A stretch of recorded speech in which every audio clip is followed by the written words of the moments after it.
JDM TV News, la chaîne des lumières. Wachendelela Samba kokelela bilei Zamba maombi na ngai Jésus Nzamba lole Amina Amina Nzamba lole Amina Tokili bilei Biso tokoti maombi Tomesana na losambo Nzamba lole Amina Bamokili bayebi ngayoyo na chaka Bible na lipeka Nakenda kalo sambo tongo pokwa Amina Kasi silte JDM TV News, la chaîne des lumières. C'est votre chaîne. Abonnez-vous. Tolobi merci Nanzambe Christ Jésus oyo asali biso ngolo et que tokutana lisusu bino na biso au travers JDM TV, votre chaîne de lumière, la chaîne chrétienne. Bandeko, bonjour, bonsoir, ça dépend du lieu où vous nous suivez. Aujourd'hui, tozolo belana oyo etali réclamation satanique. Réclamation satanique nazanga mokote naza ana frère Christian Lufuankenda oyo tout à l'heure tozo kabela micro topesi déjà mbote. Bonjour frère Christian Lufuankenda et bienvenue. Ah, bonjour ma sœur Tantine, merci. Mikole belé tellement frère Christian. Ah ouais. Tozo parler na o etali réclamation satanique frère Christian tolingi d'abord au limbolela.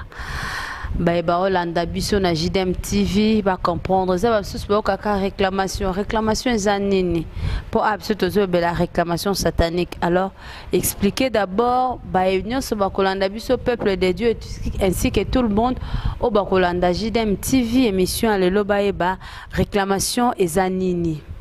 Ah merci pour na mutuna mama Tantine. Na mukuse to kopesa ndimola na wetali réclamation to koloba que réclamation ezali bosenga o baye ko senga auprès de l'autorité na existence ya mibeko moko to ya boyokani moko, c'est-à-dire que à cause ya boyokani, à cause ya mibeko nde ko senga yeye de réclamation eza ko senga baye ko senga po mibeko moko ezali po boyokani moko pe ezali yango na nde tozobenga réclamation satanique. Réclamation. Alors frère Christian Anthony Toba, nani oyo akoki kozala réclamer? Nani akoki kozala réclamer? Je crois que tout le monde peut être réclamé. Presque mutu nyonso akoki kozala réclamer ezala bana nzambe, ezala mwana nzambe, ezala pe wa lobi non na bongo motema te, tout le monde peut être réclamé. D'ailleurs je crois bibliquement, Bible zoloba dans le livre à Luc chapitre 22, le verset 31 à 32, Bible lobi Jésus dit à Pierre, à ton moment, ainsi Pierre le dit, Pierre, Satan vous a réclamé pour vous criber comme des froment. Mais j'ai prié pour toi. Pierre a dit comme disciple, mais tous les jours. Mais diabolo aye na butu pour resenga Pierre. Donc si même un enfant de Dieu peut être réclamé et pas diabolo, alors à plus forte raison, on a la raison pour laquelle Moutounion a quoi que vous allez réclamer et pas diabolo.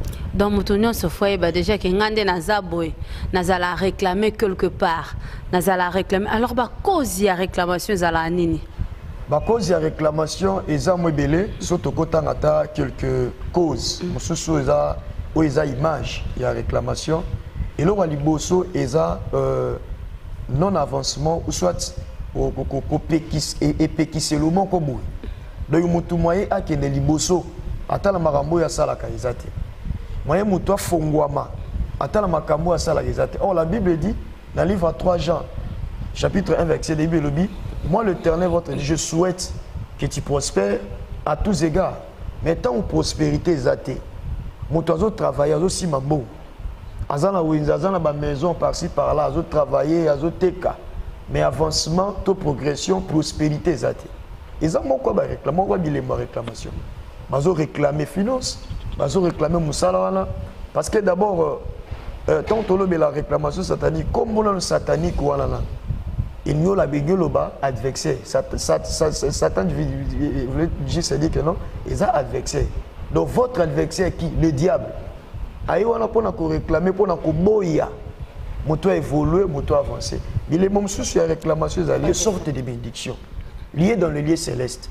Mais moto mitali boy, moi j'ai remarqué que non, ils ont un blôme supanaï, il n'a pas la bénédiction. Or, bilo wanengwala, ils ont moko. Il y a bilo ils ont des conséquences. Pourquoi? Parce que vie nous a toujours réclamé. Moto alobite na bala, abali le la continue à libala kufi. Azum bala libo, bala mi balé, tout moi c'est balé et kufi. Il y a mis ça et kufi. Amoni comme le rôle la vie. Or, sans pourtant comprendre que nous avons des conséquences et réclamation. Au moins, nous sommes dans la famille, nous avons aussi des bisonné tous aboyés, il y a bisou ils ont eu bêta calquité chaque année le collé les lacs. On attend la province, attend na wapi na province toyo ça on a maman maman les qui a koufi. Moi na kinga na koufi. Batum soba on banga année autour des années. Année est-ce que ils ont famille na biso pour le bien les qui et la famille na bango. Le bien la famille biso chaque année tous les lacs. Ba conséquence sur la réclamation, ils ont pauvreté mususu. Il y a une pauvreté criante.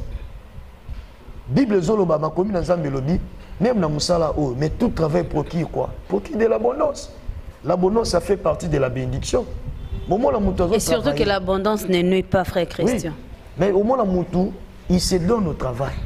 Mais rémunération, et ça, mon copain, il y a des conséquences et des réclamations. Lorsque la personne a eu conscience, il n'est pas réfléchi que non, ce sont des combats spirituels. Nous avons APC victoire. Si c'est combat réclamation, la personne restera toujours condamnée.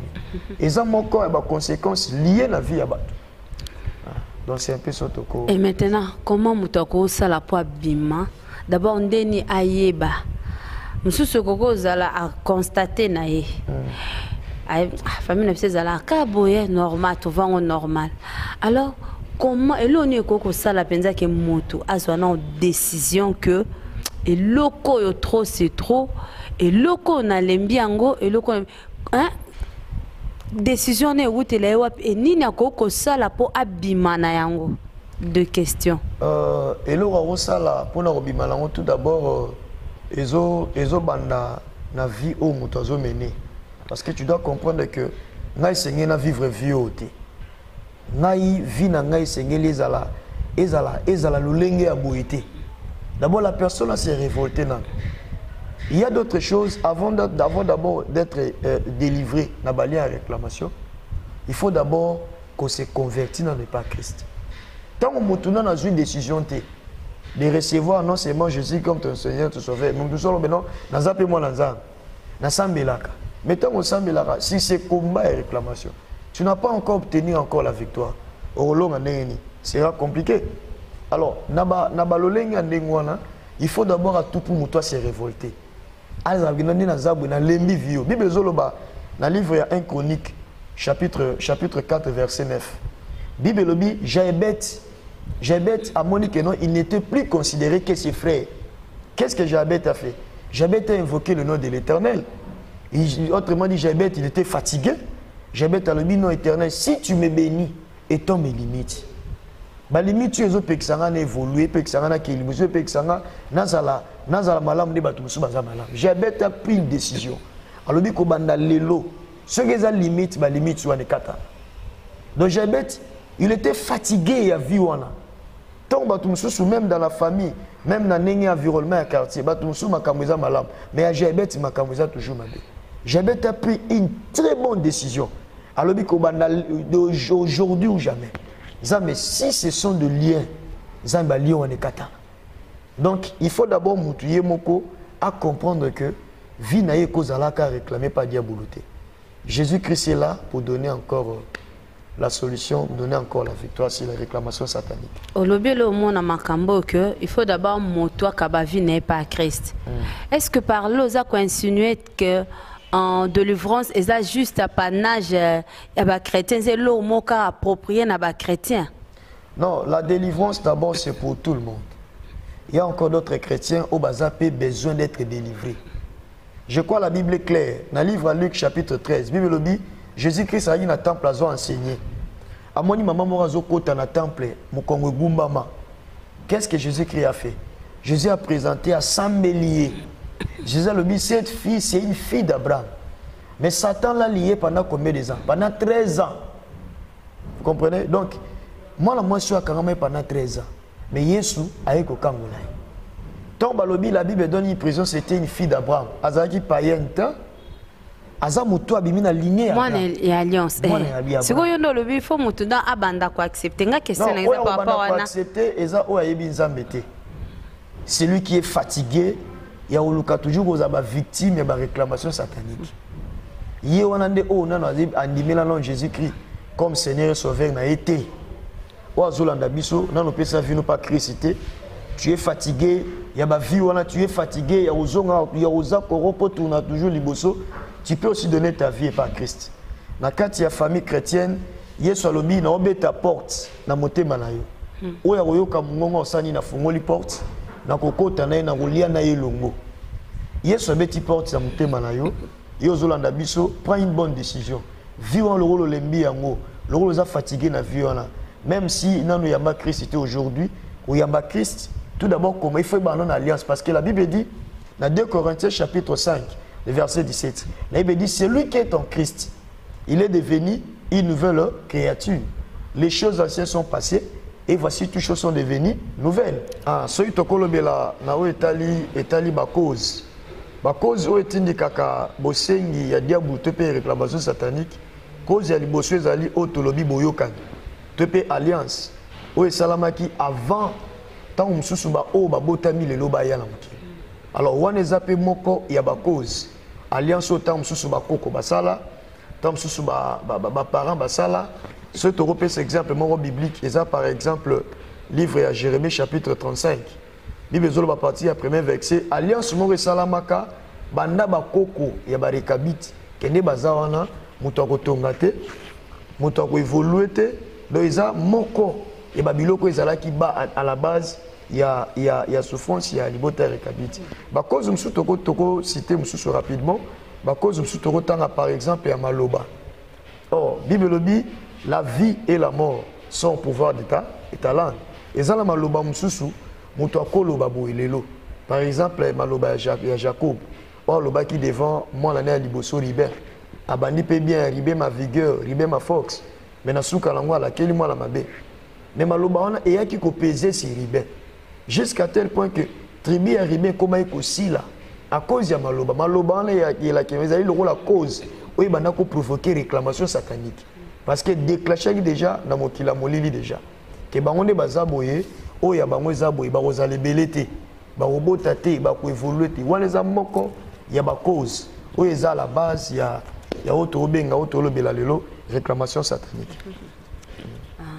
Maintenant la réclamation satanique eza ba cause au moins nde tozaka be frère Christian eza na makamsu esalema oyebi na ngote mais comme cas victime alors ba signe nini oyo koki ko détecter to ba indice nini oyo koko tel ça réellement que moto ya za réclamer eza ba signe pour msoki azo comprendre mais signe nini le peut-être balandina biso a jidem bazebele musuba koko se retrouver na kana alors ce que obesunga na ba signe bandi souhaite ce sozo mona eloko boisongolo pakala se koza réclamer ba signe yango ezalaka nini pe soko ko limbolela biso yango vraiment malamu.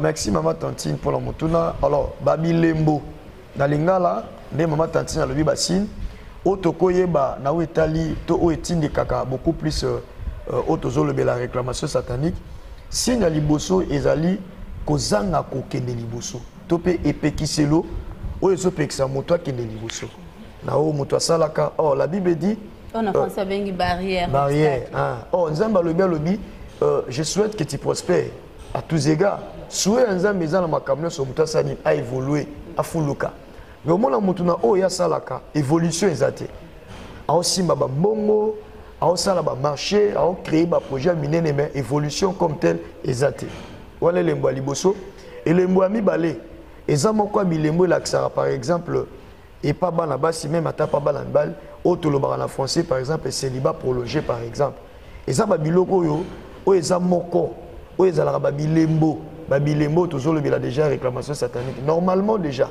Bible lobi l'homme a été créé pour la femme a été créée pour l'homme mais pourquoi ezo umela mula muta komi na période moko boye o sengela kata libala ezo ya nokite au mona et boti ba biloko mususu belé eza moko ya bilembo oh Bible zoloba même temps où Jacob a travaillé 7 ans et pas là-bas. Nassima a travaillé 7 ans pas là-bas. Et c'est là qui a moi si naïnani. Azo moi si naï Rachel. Oza là qui l'est qui a Léa. Mais kuti ma femme balubité. Biso l'est qui a cause de l'ibala liboso et yate. Il faut nous y aller à bal. Bah européen ça Jacob moi si n'a pas ça naïté. Pourquoi? Parce que l'homme ko banda ko réclamer jamais l'est qui à cause de l'ibala liboso et et nous connaissons l'histoire, c'est que la Bible dit. Bible dit Léa à Balaki, mais Rachel Nassima, il faut que Jacob a travaillé encore 7 ans encore pour aller sous Kobala. Donc, loi on est opposé, ils ont 5 ans. Donc, il va biler mon sous sur moi là, ils ont biler mon sous, ils ont maladie, maladie héréditaire. Héréditaire par exemple. Dans le rôle à Noko, le rôle à Coco, le rôle à papa tata moisi, le rôle à papa Leki, le rôle à grand frère, le rôle à grande sœur. Le rôle à Bakufaka la maladie à Missouan.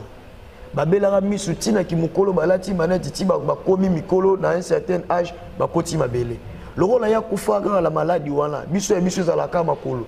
Biso et biso za la rhumatisme. Biso et biso za la rani. Ce sont les ababilembo. Où est-il ça réellement que nos mêmes santé à Moutouza réclamé.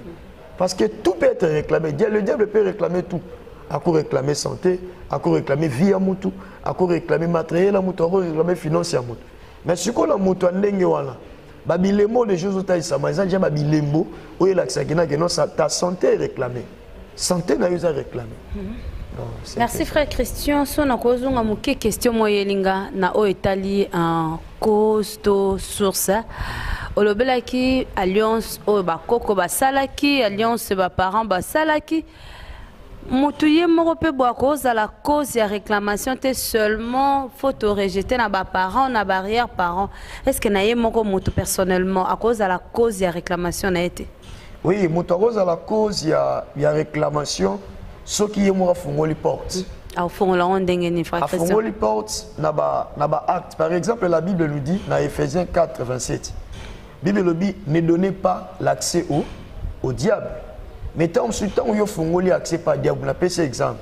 Dès que vous avez jeune boy, vous avez chéri avant le mariage. Déjà, déjà avant le mariage. Donc sans compter que la Bible dit l'homme s'attachera à sa femme, des deux deviendront une seule chair.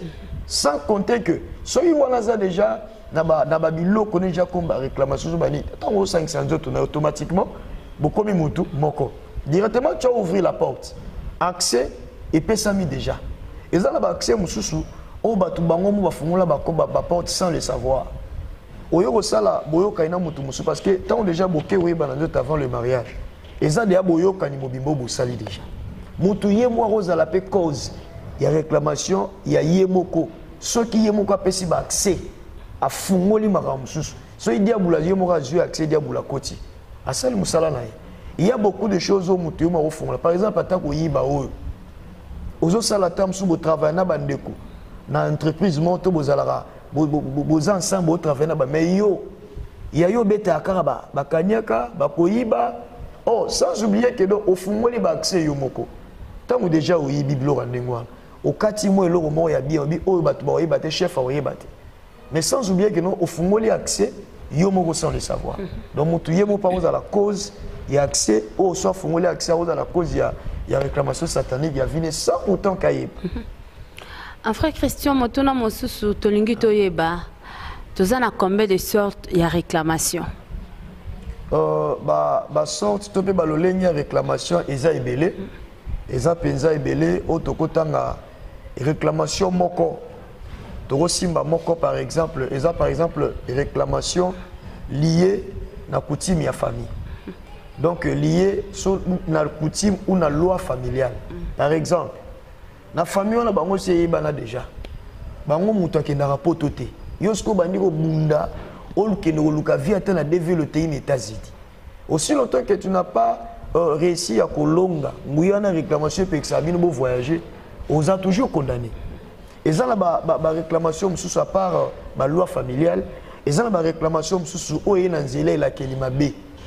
Nanzela maloba paramoko à laquelle moi la abisi maloba mabe liboso a moi yo lozabo yo kasi na musala na kasi évoluer batala oh maloba la tango ebimi diabula retenir yango diabula bandi ko utiliser yango automatiquement tant likamala molingeya diable a s'opposer parce que malobasi bimagi déjà ayo sala musala na ya réclamation eza na ba cause mususu ba cause mususu ba sorte ba sorte mususu ya réclamation à part mi balé au totangi wana ba sorte mususu eza que à part au totangi ya loi familiale à part peu au totangi ya nini ya parents ye moko to pe ya o bimi na maloba lokole la kelimabe ezana ba eute le mususu to pe ba sorte mususu ya ba réclamation eza bi pa wapi mutu ye moko timo libulu sans le savoir na pe sinda kisa par exemple ba émission au monde loko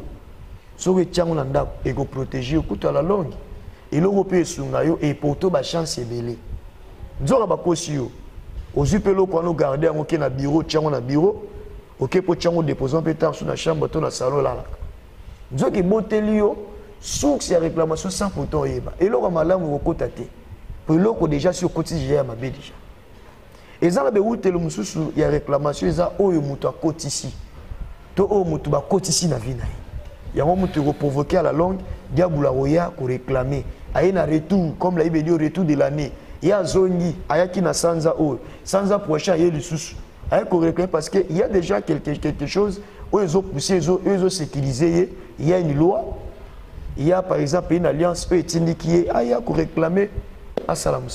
Est-ce que lien y a son et qu'occupe la sorte à réclamation et qu'on constitue sorte à réclamation?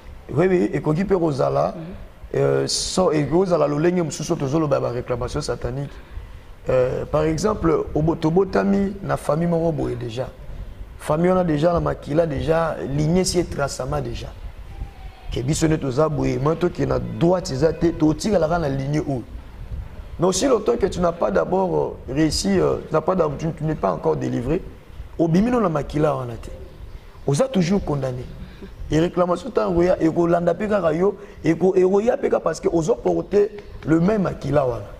Maintenant il a fallu maintenant au trouver grâce et pas en zamba longolo ADN voilà, il y a malédiction, il y a réclamation, APSO ADN ou ils appuient. En frère Christian, au lobby que bana autant aux obélikamba toutes choses les cambo ou tout ce passage que c'est lui qui sont passés tant de choses anciennes sont passées et zande vina yakala azalaki moyiba azalaki ndumba c'est dans le passé maintenant comment mais réclamation longwete réclamation ils ont réclamé réclamation les ont pesé toujours alors tant aux oloba que yamba na Yesu Christo c'est comme si so yambi mbala moko réclamation ici les pour l'église bana nzambe pe on bazar se plaindre car à chaque jour le lot s'aimer boy le bo sali sacrifice tel oya ba jeûne ya ba prière o ba kisi mbongo réclamation toujours. Bon maman Tantine je crois que effet déjà repé sa vino pas Christ na bande ko no bande la christité bande on a biso wana alors déjà au sein des jours to benga alliance physique déjà. Maintenant, ils ont l'étape, il y a Hollande déjà. D'abord, pour être délivré, et pardon, pour la bima, dans la réclamation satanique, il faut d'abord être délivré. Dans le lien, il y a réclamation satanique. Voilà. Parce que, automatiquement, tant déjà tu as la vie éternelle, tu as déjà l'assurance. Aujourd'hui, sur Christ, il y a aux églises, tu dois aller avec Christ. Mais la vie, au misotolo la réclamation, et la vie auto vivra. Tu as la vie éternelle. Tu as la vie éternelle. Mais si tu ça ne va pas. La raison pour laquelle on dit Christ comme ton Seigneur et ton Sauveur, et automatiquement on l'équipe directement la délivrance. Donc la Bible dit le cheval est occupé le jour de la bataille. Mais la délivrance appartient à l'Éternel. C'est Jésus qui délivre. On dit lié sur les lots. Mais il y a un processus, il y a un pour terrasser, pour vendre, pour paralyser cette puissance sur la réclamation. Ok. Frère Christian, tu as mis penza na souka pona lelo. Déjà. Ah, déjà vraiment comme deux okamwana. Tezo ki masimangonga, ozawana liboso ya caméra JDM TV. Moi ya souka batu bazolanda yo, pesipe ba coordonner na yo. Voilà, merci maman Tantine. D'abord, on a remercié Bino Ndenge Boyamba Ibiso. Nzamba Pambola, équipe Mobimba, il y a JDM Télévision. Alors, on appelle si Bande Rognon son beauté, au Bazola Nabiso. Et là, on a que Ndeko Lembi, Viwana Yakala, où à chaque fois, Makambozo Simbate, Makambozo Voluete, aux victimes, il y a des réclamations sataniques. Les loyaux Zambé, Atinelo le Banzambe, parce que pourquoi? Parce que aux décisions, il y a Kobo, il y a Viwana, il y a Kobanda Vi, Moussou Yasika. Parce que Zamba Bengayo, Namakamba Mineni, Zamba Bengayo, Pete Yo, aux Alanengo Zate, mais Zamba Bengo, Makambo Zala Kitoko. La raison pour laquelle, na Sima, il y a Kondimela Zambé, il faut déjà chercher la délivrance. Zamba Kangolao déjà, dans cette puissance, soit la réclamation satanique, où il y a chaque fois, kosenga ka musala na yo, kosenga ka santé na yo, kosenga ka vie ya famille, ya bana na yo, ya bandeko na yo. Alors déjà, il faut déjà arrêter cette processus sur les katana. Nous sommes l'église Cité Bethel, le quartier 7. Nous sommes dans un lieu évangélique. Nous sommes déjà dans le quartier, il y a temple, il y a Cité Bethel, du quartier 7. Sika ndeko tantine baye ko solana biso. Alors bandeko ba roza na posa ya ko contacter biso. Ngai frère Christian Lufrankenda. Numéro na ngai ya WhatsApp ezali 089 84 38 502. Voilà, plus 243 84 plus 243 84 38 plus 243 pardon plus 243 89 84 38 502. Voilà le numéro à WhatsApp. Je crois même à sur Facebook sur commis Christian Lufrankenda au coup même sur Facebook même sur WhatsApp. Alors tu peux si bandeko au bolandi bisombote na pesi bandeko langai mbote. Je salue toute la grande famille à Cité Bethel du quartier 7. Na pesi mon pasteur Yemo Ngabol Kwet mbote na yo mbote na basala nzambe nyonso ya basi pe mbala Cité Bethel du quartier 7.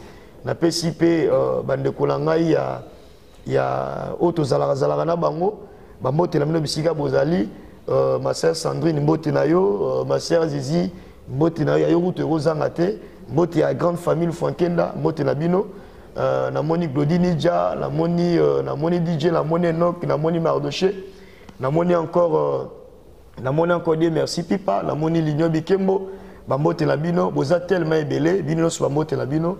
Je crois que ce Nzamba Salingolu tout le monde prochainement. Merci beaucoup si à ma tantine équipe Mobimba. Merci frère Christian. En bososoli déjà tokomi awana suka émission kaka lokola momesano tokabwana kabongote tolobi merci nabino no sobolandi biso. Merci vraiment et surtout merci koleka nabino bolembaka te ko s'abonner nzamba mon nabino nzamba JDM TV Christ Jésus mon nabino. Merci ebele bobo sanate ko vraiment de vous abonner massivement, de liker, de partager cette vidéo en nous disant encore merci au couple Didier, Judith Maudit, merci à Papa Gilbert, Yemoko Willy Azalaki Sima, Mampinga Willy Mokoko, toujours malgré circonstances, Mazana Bendele Koyate, merci à vous, Béni Mongi, merci à mon père spirituel, Geoffrey Mosengo, merci à Jolie, merci au couple Lydie, Eric Mabila, merci à toute la famille Mabila, Béni Grâce, Nathan Prodige, Grâce Émeraude et Daniel, je vous dis merci. Et si Christ ne revenait pas,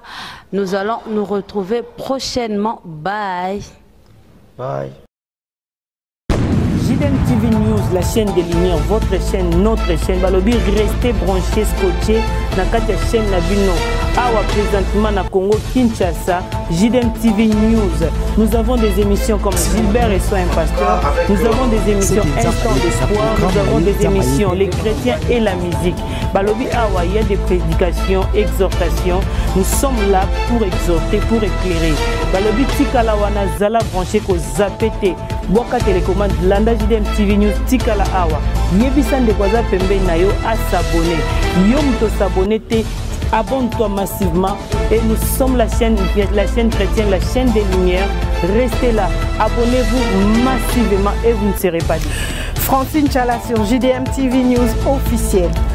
Fidèles téléspectateurs de JDM TV News, abonnez-vous massivement sur votre chaîne et vous ne serez jamais déçus. Car la Bible dit, le ténèbre ne régneront pas toujours sur la lumière. Et JDM TV, c'est un canal pour apporter de la lumière et pour l'édification du corps du Christ.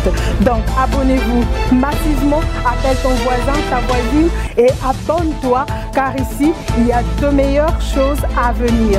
Et bien sûr nous recevons pour vous des pasteurs, des serviteurs de Dieu et nous recevons aussi de chantres. Et dans JDM TV News, vous avez de la lumière sur toute l'actualité chrétienne. Restez scotchés, restez branchés sur votre chaîne, mais surtout, ne manquez pas d'inviter vos amis et à s'abonner sur JDM TV News, la chaîne de la... Salut, j'espère que vous allez bien. Donc là, je viens de vous parler de la chaîne JDM TV. C'est une nouvelle chaîne. Donc, et je vous demande de vous abonner au max. Donc, vous ne serez pas déçus. C'est la chaîne de votre soeur. Donc, vous abonnez massivement. Donc, vous n'allez jamais déçu. Vous écoutez la émission bien, la publicité, le divertissement. Donc, mieux surtout à madame. Et vous avez la chaîne. Donc, c'est une nouvelle chaîne, comme je disais tout à l'heure. Donc, vous abonnez, et pour ça, la émission bien, et pour ça, la vidéo bien. Na kati ya YouTube JDM TV News kuna bako talisa yo qu'est-ce que tu as fait et qu'est-ce que tu fais et surtout qu'est-ce que tu peux faire à l'avenir. Kuna il y a des prédications, il y a des témoignages, il y a de musique, il y a tellement beaucoup de choses pour aider aux et puis demain tu vas partir où? Et on t'a invité pour s'abonner massivement. Et tant que vous s'abonnez massivement, j'espère que vous ne serez pas dessus parce qu'il y a tellement plein de bons trucs qui vont vraiment vous aider à aller très loin, même dans la vie chrétienne et puis même dans la vie sociale parce qu'on parlera beaucoup de choses. Abonnez-vous massivement et je sais que Dieu va vous bénir. JDM TV News, la chaîne des lumières. C'est votre chaîne. Abonnez-vous.